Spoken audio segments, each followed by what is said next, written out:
As a young man, I sensed an abiding connection between the Black and Jewish communities.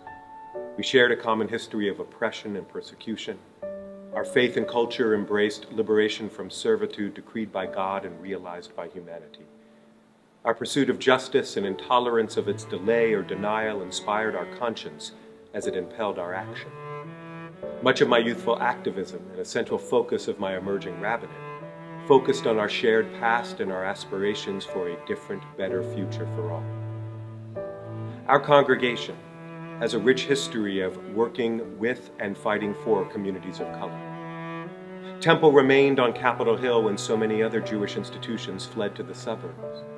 We have been active in fighting against structural racism, such as redlining and real estate covenants. And when even some Black churches blanched at inviting Dr. King to speak from their pulpits, Temple de Hirsch Sinai extended a warm invitation and potent opportunity to spread the gospel of civil rights.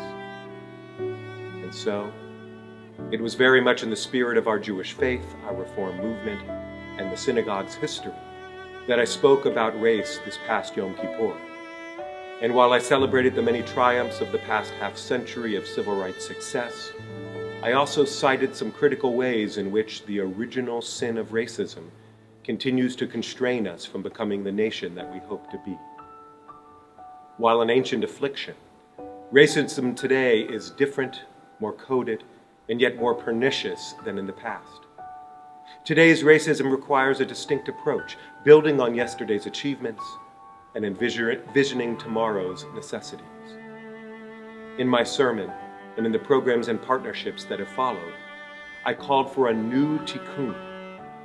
This phrase is rooted in both our tradition's clarion call to repair the world and the critical need to offer some kind of reparations to the Black community.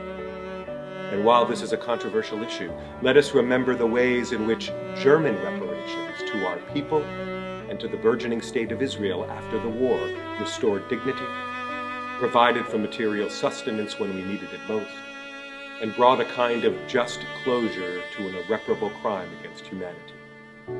Can we deny our Black brothers and sisters the same regard, the same opportunity, and the same sense of justice? I hope you will join me in fostering deeper bonds with churches and organizations amongst communities of color as we work together hand in hand to reconcile differences, to repair breaches of the soul, and to truly bring hope, healing, and blessing to an incomplete world.